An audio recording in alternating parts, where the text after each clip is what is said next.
করুন, আপনাদের বাঁদিকে পুরুষদের পক্ষ থেকে করুন। আসসালামু আলাইকুম। নাম রজব আলী ফকি। আমার একটা জানার ইচ্ছা ছিল, যেটা হচ্ছে যে একই সত্তা থেকে প্রত্যেকটা নবী রসুল এসেছেন। বিনাশায় চ দুষ্কৃতম পরিত্রাণায় সাধুনাম ধর্ম সংস্থাপনার্থায় সম্ভবামি যুগে যুগে।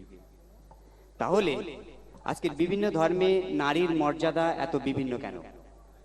যেমন ইসলাম ধর্মে আমাদের নারীর মর্যাদা পুরুষের সঙ্গে সমান করা হয়েছে, বিভিন্নভাবে বলা হয়েছে।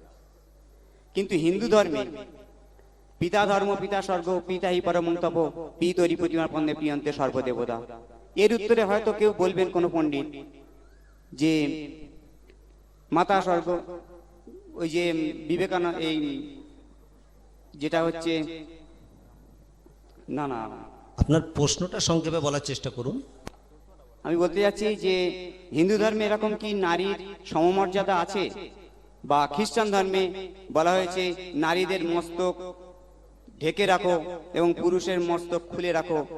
তো ইসলাম ধর্মের সঙ্গে এই দুটো ধর্মের যে অমিল, নারী এবং পুরুষের মধ্যে যে সমান মর্যাদা দেওয়া নেই, এ সম্বন্ধে ওই দুটো ধর্মে এবং ইসলাম ধর্মের সঙ্গে সমতা আছে কিনা জানতে চাচ্ছি। এবং ইসলাম ধর্মে হয়তো সমতা রয়েছে, কিন্তু যখন আমাদের দাফন করা হয়, যখন কবর দেওয়া হয়, তখন পুরুষের কেন একটু উপরে দেওয়া হয় এবং নারীর কেন বা নিচে দেওয়া হয়? তাহলে এখানে কি নারী পুরুষের মধ্যে প্রভেদ করা হয়নি?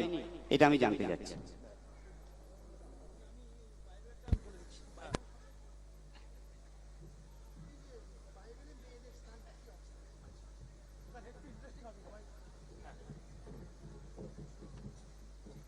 একটু আমাদের এখন বাজে 1:45, তবুও এত প্রশ্ন আছে এবং আমি জাস্ট প্রশ্নোত্তর পর্বটা একটু আকর্ষণীয় করার জন্য আমি বাইবেলে নারীদের অবস্থানটা কি আমি সেটা বলছি।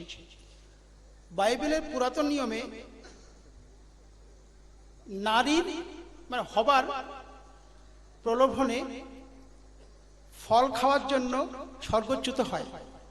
ঈশ্বর অভিশাপ ছিল যে নারী পৃথিবীতে পাপ নিয়ে আসে, এই জন্য ধিকৃত হয়েছে। আদম বলল, তুমি তো আমাকে এটা খাইয়েছ।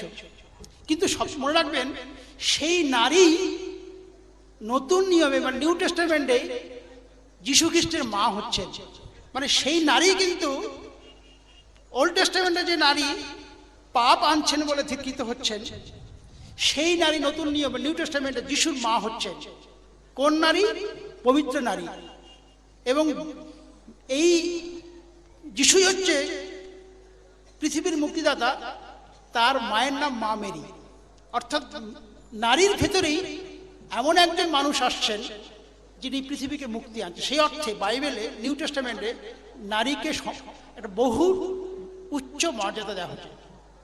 অন্যদিক থেকে মানে খ্রিস্ট ধর্মের ক্যাথলিক পর্বে ক্যাথলিকরা প্রণাম মানে প্রার্থনা প্রথমেই বলছেন প্রণাম মারিয়া, মানে মাকে মানে মা মেরিকে প্রাধান্য দিচ্ছেন। সেদিক থেকে দেখতে গেলে নারীর একটা উচ্চ মর্যাদা রয়েছে।